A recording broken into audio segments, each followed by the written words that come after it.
네, 안녕하세요. 도사 이승태 TV의 이승태 변호사입니다. 오늘 말씀드릴 거는 누수 사건이에요. 누수. 그러니까 우리가 다세대 주택 아니면 뭐 아파트 다 마찬가지인데요. 거기에서 누수가 생긴다. 이제 좀 있으면 또 장마 또 지구 하거든요. 그러면 누수 분명히 사건 많아지는데 누수 발생했을 때 누가 책임져야 되느냐? 기본적인 거는 제가 얘기 드렸죠. 일반적으로는 공용 부분, 그러니까 어디에서 누수가 생긴 건지 모를 때는 공용 부분의 누수, 공용 부분의 하자로 인한 것으로 추정하는 거예요. 기본적으로는. 근데 공용 부분의 하자로 추정되는데 정확하게 이제 어쨌든 공용 부분인지 이 만약에 전유 부분인지 알 수 없을 때는 공용 부분의 하자로 추정하지만 실질적으로 이제 뭐 누수가 생기는 부분은 그냥 하자로 추정하는 것만 갖고는 안 되잖아요. 왜냐하면 누수가 어디서 생긴지 알아야 그 부분에 대해서 이제 보수를 할 거 아니에요. 공동 배관에서 그 만약에 누수가 생겼다고 누가 책임지느냐 이 문제입니다. 그리고 또 하나는 이 배관도 사실은 정확하게 봐야 돼요. 슬라브는 저의 집의 바닥, 밑에 집의 천장은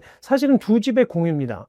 두 집의 공유. 하지만 배관은 기본적으로 공용 배관에서 가지관이 들어오거든요. 그래서 계량기가 어디에서부터 출발하느냐. 그러니까 공용 배관에서 가지 배관으로 끌고 들어와서 저희 집 바닥으로 들어가는 거는 전유 부분에 해당하는 배관이라는 거예요. 그러니까 또 바닥을 위아래 집에 대한 공용으로 보는 것과 또 다르다. 그래서 거기에서 만약에 그 배관에서 누수가 생기게 명확할 때는 어떻게 해야 되느냐? 당연히 전유 부분의 세대에서 책임지지만 공용 부분일 때는 어떻게 되느냐, 그 간단한 내용입니다. 한번 사실관계 볼게요. 이분들이요, 원고와 피고가 다세대 주택입니다. 다세대 주택이라고 하는 건 일반 빌라, 그러니까 여기도 보시면 지상 4층까지 1호, 2호, 1호, 2호에서 8개, 그 다음에 지층까지 해서 1001호까지 해서 9개 세대가 있는 집이에요.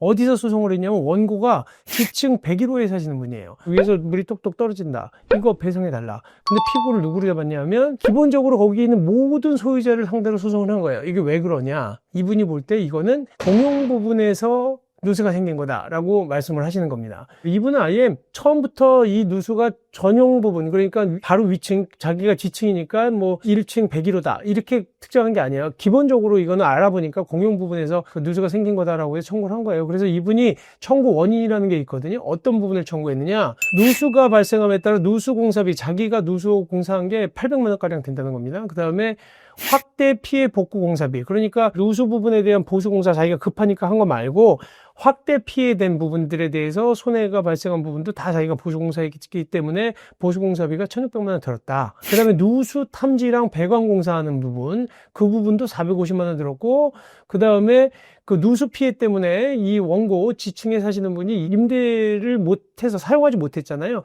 그 부분에 대한 임대료 상당액이 720만 원가량 된다. 왜냐하면 본인이 실질적으로 기간이 지금 몇 개월치가 된 거냐면 이분은 거의 8개월 정도를 사용하지 못했던 부분을 갖다가 청구를 한 거거든요. 기본적으로 어느 법이 적용되느냐, 그럼 우리는 뭐 민법, 뭐 공동주택관리법 이런 것들을 생각할 수 있는데, 물론 지금 기본적으로는 민법에서 출발하는 거고 공동주택관리법에 적용 대상이 되는 아파트들이 있거든요. 공동주택관리법에 적용 대상이 되는 아파트의 경우에는 그 법이 적용되지만 일반적으로 공동주택관리법이 적용 안 되는 집들은 집합건물법이 적용되는 거예요. 그래서 각 공유자가 규약에 달리 정한 바가 없으면 그 지분의 비율에 따라서 공용 부분의 관리 비용과 그 밖에 의무를 부담한다라고 규정되어 있기 때문에 여기에서 공용 부분에 대해서 보수를 하거나 고수를 하지 못해서 발생한 손해에 대해서는 지분 비율대로 내라, 그러니까 물어줘야 된다, 이렇게 판단을 한 겁니다. 그래서 피고들은 뭐라고 주장한 거냐면 원고가 상수도 간의 단독 점유자이기 때문에 당신이 다 책임져야 되는 거다. 왜냐하면 이 배관이요, 밖에서 그 들어온 배관이 1층 바닥, 지하층의 바닥을 통해서 위로 올라간 거예요. 그러다 보니까 거기 당신이 점유하고 있었던 부분 아니냐라고 하니까 법원은 뭐라고 하냐면 상수도관은 전유 부분이 아니고 공용 부분이다. 그렇기 때문에 이거는 원고의 단독 점유가라고 볼 수 없다. 설령 형태가 지층 바닥을 통해서 올라가고 있었다고 하더라도 이거는 실질이 공용 배관이지 이게 무슨 전용 배관이 아니지 않냐, 이렇게 해서 판단했다는 겁니다. 그래서 공사비용을 어떻게 인정한 거냐면 공사비용 다 인정해 줬느냐, 이것도 한번 보세요. 공용 상수도관에서의 누수에 따른 상수도 누수 보완과 보수 공사를 위해서 필요해서 제출했던 공사비 800만 원 돈, 그 다음에 누수가 되니까 이제 확대 보수 공사비라는 게 뭐였냐면 침수 피해가 생겼잖아요. 그거 다 걷어내고 그 정리하는데 든 보수 공사 비용이 한 810만 원, 이건 다 인정된다. 그렇기 때문에 이거 다 나눠서 줘라. 그럼 그대로 다 인정해 준 거예요. 그 다음에 원고가 지출한 공사비가 있어요. 그러니까 처음에 공사를 하려고 그러면 우리가 보통 누수 탐지하잖아요. 그 다음에 배관 공사를 해야 되니까 그 부분에 대해서 직접 들어간 부분들이 있는데, 야, 이거는 아까 제가 뭐라 그랬어요? 여기에서 공용상수도관에 대한 보수공사비 800만 원 인정한 거 있잖아요. 중복해서 청구하고 있는 것처럼 보인다? 그래서 인정 안 한 겁니다. 그러니까 기본적으로 누수 탐지라든지 그 다음에 배관 공사비는 앞에서 얘기한 보수 공사비랑 같은 건데 라고 해서 이거는 배제를 했고요.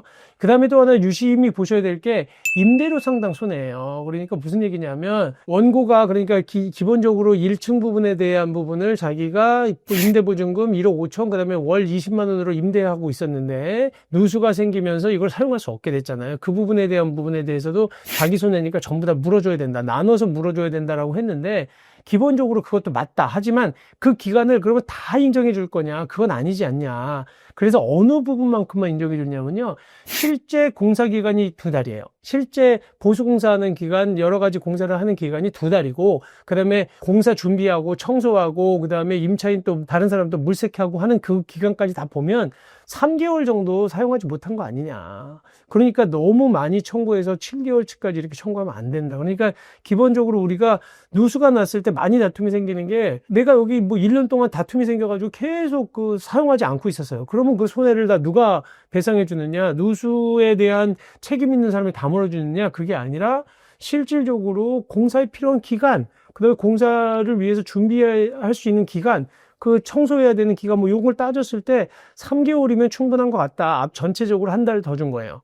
그러니까 실제 공사 기간이 2달이면 한 달 정도는 사용하지 못했겠네. 준비도 해야 되고 하니까 그걸 3개월치만 손해를 인정해 준 거다. 그렇게 법원이 판단을 한다는 겁니다. 그러니까 여러분들이 이 판결에서 좀 우리가 유심히 보셔야 될 거는 공용 부분에 대해서 하자가 발생하면 집집마다 나눠줘야 된다고 생각하시면 돼요. 원래 우리 돈, 우리 관리비로 다 고쳐야 되는 거니까. 근데 그걸 가지고 못 해준다고 다툴 필요도 없고, 그리고 또 실질적으로 아파트 같은 경우 공동주택관리법이 적용되는 거는 관리비를 매달 걷기 때문에 관리 주체가 그 배상해주면 되는 거예요. 그러니까 관리 주체가 배상을 할 수 없는 일반적인 이 빌라들은 어떻게 하는 거냐? 싸우지 말고 그거는 진짜 공용 부분이라고 나오면 합리적으로 분배해서 주면 된다는 겁니다. 그래서 다툼 없는 세상을 좀 만들어 가시자는 거예요. 이거는 제가 뭐 사실은 이거는 우리가 피고를 우리가 담당해서 변호를 했던 사건이긴 한데 원고든 피고든 적절하게 잘 조정해서 이런 법리에 따라서 배분하시면 뭐 법정까지는 안 가셔도 될 것 같습니다. 네, 오늘은 여기까지 마치도록 하겠습니다. 감사합니다.